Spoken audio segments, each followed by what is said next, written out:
தேங்காய் அதிகமாக சேர்த்துக்கிட்டால் உடம்புக்கு நல்லதில்லை. கொலஸ்ட்ரால் அப்படிங்கிறது ஒரு அனிமல் சோர்ஸ்லேருந்து மட்டும்தாங்க கிடைக்கும். தேங்காய் எண்ணெய் மோசம் அப்படின்ட்டு ஒரு 4-5 விஞ்ஞானிகள் வந்து சொல்ல வச்சாங்க. இன்னும் சொல்ல போனால் தாய்ப்பாலில் இருக்கக்கூடிய இந்த மோனோலௌரிக் ஆசிட் கேரளாவில் பார்த்தீங்கன்னா நிறைய பேருக்கு தோல் நோயே இருக்கிறது இல்லை. காரணம் அல்ஜிமர் நோயால் பாதிக்கப்பட்ட பல்வேறு நபர்களுக்கு இன்னைக்கு தேங்காயை நிறைய கொடுக்குறாங்க. வாயிலேயே ஜீரணமாகக்கூடிய தன்மை இந்த தேங்காய் எண்ணெய்க்கு உண்டு, தேங்காய்க்கு உண்டு அப்படிங்கிற விஷயத்த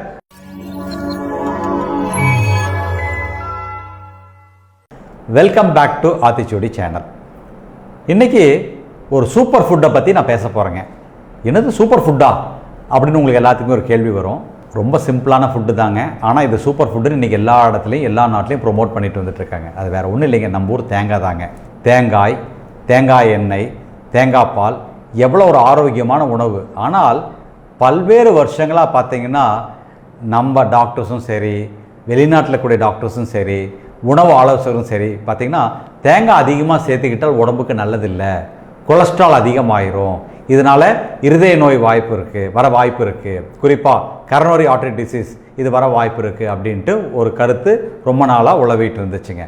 உண்மையிலே சொல்ல போனால் தேங்காயில் நேரடியாக கொலஸ்ட்ரால் இல்லைங்கிற விஷயம் இன்னைக்கு வரைக்கும் நிறைய பேருக்கு புரியறது இல்லை, சொன்னாலும் ஏற்றுக்க மாட்டேங்கிறாங்க. என்ன காரணம் பார்த்திங்கன்னா கொலஸ்ட்ரால் அப்படிங்கிறது ஒரு அனிமல் சோர்ஸ்லேருந்து மட்டும்தாங்க கிடைக்கும். குறிப்பாக முட்டை மஞ்சள் கரு, பால், வெண்ணெய், தயிர், அது மட்டும் இல்லாமல் அசைவ உணவில் மட்டும்தான் கொலஸ்ட்ரால் இருக்கும் அப்படிங்கிறது தான் உண்மை. தேங்காய் எண்ணெய்ங்கிறது சுத்தமாக எந்த விதத்துலேயும் அசைவம் சார்ந்த விஷயத்துலேருந்து நம்ம எடுக்கிறது இல்லை. இயற்கையாக ஒரு வெஜிடபிள் சோர்ஸ்லேருந்து வருது தேங்காயிலேருந்து நம்ம எடுக்கக்கூடிய விஷயம். ஸோ வெஜிடபிள் சோர்ஸ்லேருந்து வரக்கூடிய எந்த பொருள்லையும் கொலஸ்ட்ராலே கிடையாது.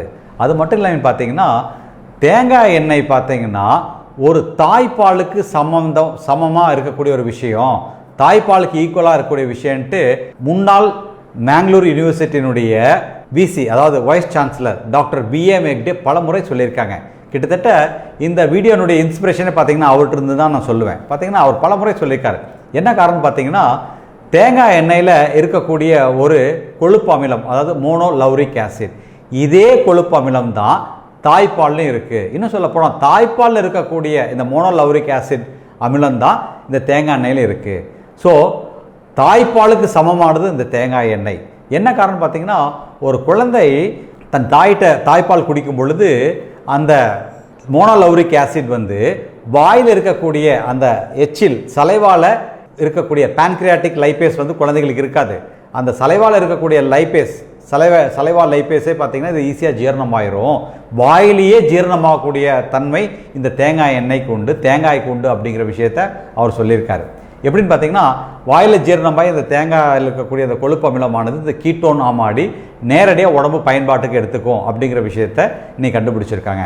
அந்த அளவுக்கு தாய்ப்பாலுக்கு சமமாக இருக்கக்கூடிய இந்த தேங்காய் எண்ணெயோ இல்லை தேங்காய் பாலோ தேங்காயோ நம்ம பயன்படுத்துறதை குறைச்சிக்கிறோம். கேட்டால் கொலஸ்ட்ரால் அதிகமாயிரும், உடம்புக்கு கெடுதல்னு நினைக்கிறோம். அப்படி கிடையாதுங்க. இன்றைக்கி பார்த்தீங்கன்னா அல்ஜிமர் நோயால் பாதிக்கப்பட்ட பல்வேறு நபர்களுக்கு இன்றைக்கி தேங்காயை நிறையா கொடுக்குறாங்க. ஏன்னா அந்த தேங்காயில் உருவாக்கக்கூடிய கீட்டோன்ஸை பிரெயின் ஈஸியாக யூஸ் பண்ணிக்குது. அதன் மூலம் இந்த அல்ஜிமர் நோயில் நிறைய இம்ப்ரூவ்மெண்ட் கிடைக்குதுங்கிறது கண்டுபிடிச்சிருக்காங்க. அப்படிப்பட்ட அற்புதமான விஷயங்க. அது மட்டும் இல்லாமல் பார்த்தீங்கன்னா கேரளா இருக்கக்கூடிய பல்வேறு ஆண்களும் பெண்கள் பார்த்தீங்கன்னா குளிக்க போகிறக்கு முன்னாடி தலையிலேருந்து கால் வரைக்கும் இந்த தேங்காய் எண்ணெய் நல்லா தேய்ச்சிட்டு போய் குளிச்சுட்டு வருவாங்க. கேரளாவில் பார்த்தீங்கன்னா நிறைய பேருக்கு தோல் நோயே இருக்கிறது இல்லை. காரணம் இந்த தேங்காய் எண்ணெய் பார்த்தீங்கன்னா ஒரு அற்புதமான கிருமி நாசினியும் கூட.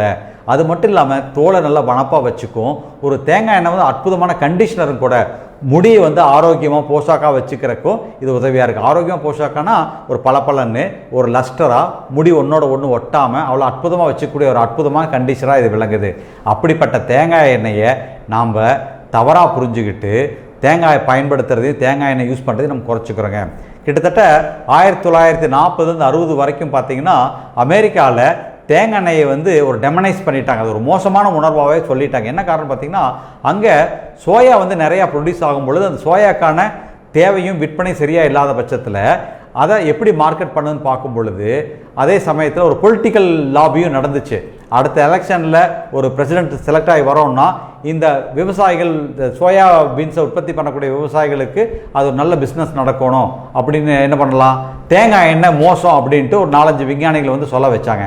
அப்போ என்ன ஆச்சு, உலகம் முழுவதும் தேங்காய் எண்ணெய் தவறான ஒரு விஷயம்னு பரப்பப்பட்டது.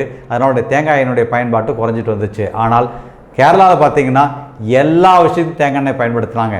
நேந்திரம்பழம் சிப்ஸாக இருக்கட்டும், மீன் பொரிக்கிறதா இருக்கட்டும், எதுக்காக இருந்தாலும் அவங்க தேங்காய் எண்ணெயை பயன்படுத்துகிறாங்க. நம்ம முன்னோர்களும் தேங்காயை நிறையா வகையில் பயன்படுத்திட்டு இருந்தோம். ஆனால் இந்த தவறான கருத்தால் தேங்காய் பயன்பாட்டினுடைய அளவு குறைஞ்சிருச்சுங்க. அதனால் தேங்காயை தாராளமாக பயன்படுத்தலாங்க. இன்னும் யோசிச்சு பாருங்களேன், அப்போல்லாம் ரெகுலராக சந்தவைக்கு தேங்காய் பால் எடுத்து ஏலக்காய் தட்டி போட்டு ஒரு நாட்டு சர்க்கரை கலந்து அந்த சந்தவையோடு சாப்பிடுவோம். அவ்வளோ டேஸ்ட்டாக இருக்கும், அவ்வளோ அற்புதமாக இருக்கும். ஈவன் நீங்கள் தேங்காய் பால் எடுத்து கொஞ்சம் தயிரோடு கலந்து அவல் ஊற வச்சு அதில் கலந்து சாப்பிட்டு பாருங்கள்.